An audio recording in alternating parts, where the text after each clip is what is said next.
Hello, welcome to PP5. Today we'll discuss about the most detailed prophecy ever been fulfilled in the history. So this prophecy regarding the battle between the North King and the South King in Daniel 11.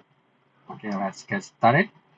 The story began during the Persian king, right? The Darius the First, Darius the Mede or Darius the Great, which is on the first year in the Daniel 11 verse 1, it is said, "And I, the first year of the Darius the Mede, stood up to strengthen and to protect him." And the prophecy was given to Daniel in 551 BC during the first year of the Darius the Mede. And then on the verse 2, "Now then I will tell you the truth. Three more kings will arise in Persia, and then the fourth, who will become far richer than all the others. By the power of his wealth, he will stir up everyone against the kingdom of the Greeks." Right? Three kings here who will replace the Darius the Great are actually Darius second and third, and then Xerxes 1 and second, Artaxerxes 1, second, third, fourth, and fifth. And finally, Artaxerxes fifth is the rich king here who finally stir up the people to attack the Greek kingdom. On the first start, then the mighty king will rise, who will rule with a great authority and do as he pleases. And the mighty king here refers to Alexander the Great that finally defeated the Persian king and overruled his kingdom and killed Artaxerxes III, right? And finally, but as soon as he established his kingdom, he will broken up and wrestle out toward the fourth wind of the heaven. It will not go to his descendant, nor will have the authority with which he ruled, because his kingdom will be uprooted and given to others. The fourth kingdom here were given to Alexander IV Commander. Right? There are a Seleucid kingdom, Ptolemaic kingdom, Antigonus kingdom, and Lysimachus kingdom who joined Cassander kingdom. And verse 5, King of the South will grow strong, but one of his commander will grow even stronger and will rule his own kingdom with great authority. Here are the first Ptolemaic kingdom, who grew even bigger after the First Syrian War in 274 or 271 BC. Then one of his commanders, which is Seleucus I, grew even stronger than the Ptolemy, right? So he built his own kingdom, which is Seleucus kingdom, during after the Syrian War in 260 to 250 BC. Okay, you can see here there are two kingdoms. One is the Ptolemy, which is the Egyptian kingdom, and Seleucus kingdom, which is the Syrian kingdom, right? After some years, they will form an alliance, and the daughter of the first king south will go to the king of the north to seal the agreement. But his daughter will not retain her position of power, nor will strength endure. At the time, she will be given up, along with her royal escort and her father and the one who supported her. Okay, this is the story of the Berenice, the daughter of the Ptolemy II, who go to the Antiochus II to seal a marriage agreement in 252 BC.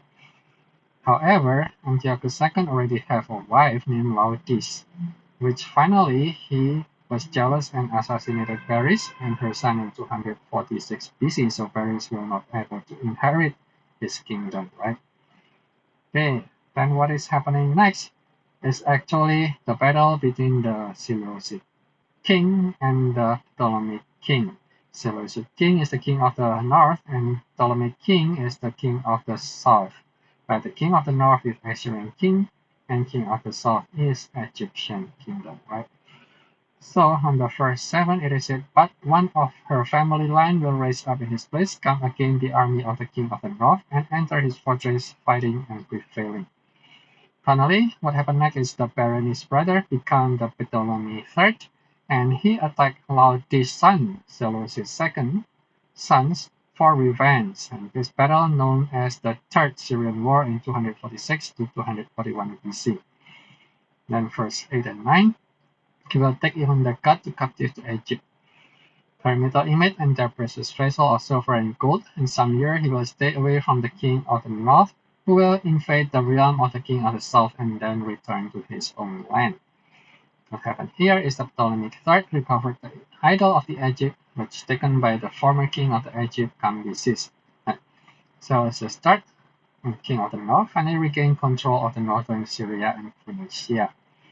In the first 10, but his son will stir up strife and assemble a great army, which advance forcefully, sweeping through the like flood, and again carry the battle as far as his fortress. What happened here is Antiochus III, king of the north, launched expedition against the Phoenicia and Palestine during the Fourth Syrian War in 2019 to 18 BC. And then 11.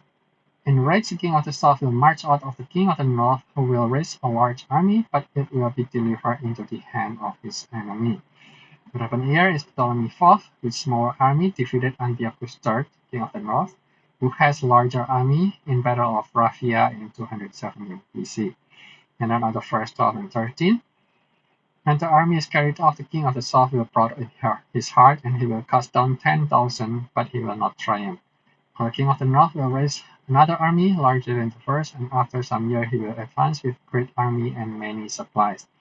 So what happened here is Ptolemy IV died, and finally he replaced by Ptolemy V, who was still a child at the time when Antiochus III, the king of the north, attacked Ptolemy V, this South king, during the Fifth Syrian War in 202 until 195 BC. And then in those times, many will rise up against the king of the south, violent one among your own people will exalt themselves in fulfillment of the vision, but they will fail. So your own people here is Daniel people, which is basically the Jews, right? And Jews sees that these are going to fulfill Daniel prophecy. And finally, they rebel against Ptolemy V, and they was defeated in 199 BC, right? And then on the first 15, the king of the north will come, build up a siege ramp, and capture a fortified city. The forces of the south will not stand, even their best troops will not be able to resist. But Antiochus III, king of the north army, finally captured a fortified city port of Sidon in 197 BC. Okay, what will happen next is actually continuation of several Syrian war, which is the battle between the Syrian kingdoms, which is Seleucid kingdom, with the Egyptian kingdom. Right? This we have already seen several battle, and the battle continue until 6 times, right? And this known in the history as the Six Syrian Wars. And the first 16 here it is said, the invader will do as he please, and no one will stand against him. He will establish himself in the beautiful land with the destruction in his hand. Until third army finally swept through the Holy Land, which is able to control Holy Land in 197 BC. In 17, he will resolve to calm the strength of his whole kingdom and will reach agreement with the king of the south. He will give him a daughter in marriage in order to overthrow the kingdom, but his plan will not succeed or help him. Antiochus III finally gave his daughter Cleopatra to marry Ptolemy V to gain control of Egypt in 194 BC.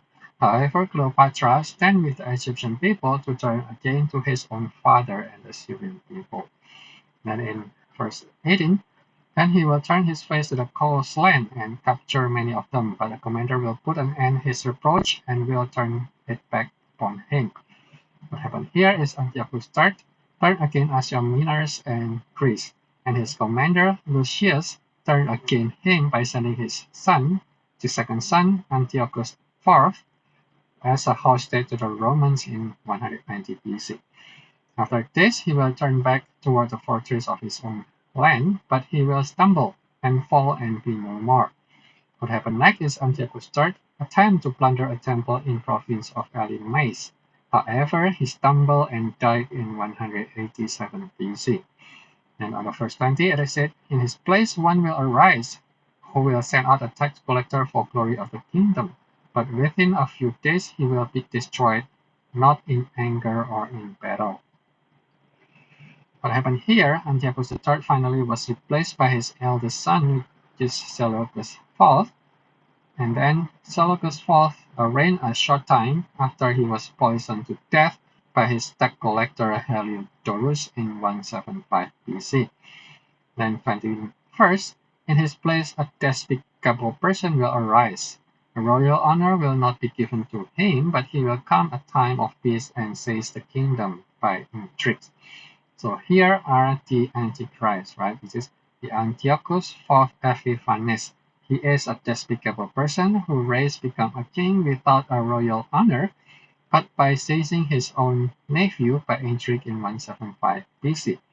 On the 22nd, the flood of forces will sweep away before him and destroy along with the Prince of the Covenant. Okay, then he finally sent an army to attack the Holy Land and plot to kill the Jewish high priest Onias III during the Six Syrian War in 170 to 168 BC. And then on the first 23rd, after an alliance is made with him, he will act deceitfully, for he will rise to power with only a few people. And Antiochus IV Epiphanes made alliance with Ptolemy VI, and by deceit he is able to control Egypt. What is happened next here is finally Abomination of Desolation, which is a Zeus temple. A Zeus statue was erected in the Holy Temple in 168 BC. Okay, let's continue. On the first 24, it is said, in time of peace, he will invade the richest province and do what his father and forefather never did. He will lavish plunder, loot, and wealth on his follower, and he will plot against the stronghold, but only for a time. In a time of peace, Antiochus Epiphanes finally invade the Holy Land to plunder, loot, and enrich his follower, and plot against the Jewish people. On the 25th, and with a large army, he will stir up his power and his courage against the king of the south, will mobilize a very large, powerful army, but will not withstand the bold device against him. So Antiochus Epiphanes raised up a large army to stir up power and his courage against Ptolemy VI. And on the 26th, those who eat from his provision will seek to destroy him, his army will be swept away, and many will fall slain. So those who is under Ptolemy VI's leadership was trying to plot treachery against the king. However, the king defeated him. On 27, and the two kings, with their heart bent on evil, will speak lies at the same table, but not to avail, for still end will come at the appointed time. So Antiochus IV Epiphanes meet Ptolemy VI, pretends to have an alliance, but they are plotting against each other. On 28, the king of the north will return to his land with great wealth, but his heart will set against the Holy Covenant, so he will do damage and return to his own land. So what is happening next is that during his way back to Syria, Antiochus IV Epiphanes plundered the Holy Temple in Jerusalem in 169 BC, massacred 80,000 Jews and enslaved 40,000 Jews. In 129, at the appointed time, he will invade south again, but this time he will not be like the first. So Antiochus IV Epiphanes invade Egyptian again. However, this time Egyptian had the alliance with the Roman Empire already. And then on the verse 30, ship of Kittim will come against him, and he will lose heart, and then he will turn back and rage against the Holy Covenant and do damage. So he will return and show favor to those who forsake the Holy Covenant. Then powerful Roman soldiers under Populus arrive from Kittim to help Egypt and demand Antiochus to back off, right? And then finally, Antiochus IV Epiphanes felt that he was humiliated, and then he returned back to Syria, and once again, on the way back, he attacked Jerusalem and destroyed the city again. And then on the 31, his forces will raise up and desecrate the temple of fortress. They will abolish the daily sacrifice and set up the abomination of desolation. And this happened that Antiochus IV Epiphanes set up Zeus statue and desecrate Holy Temple in Jerusalem in 160 BC, abolish daily sacrifice, and cause the abomination of desolation.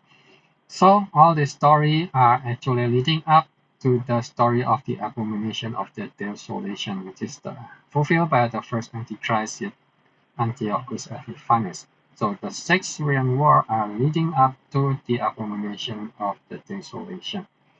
Okay, so what happened in the next subsequent verses is actually non-prophetical. In the first 32 under 39, it is talking about the characteristic of the Antichrist.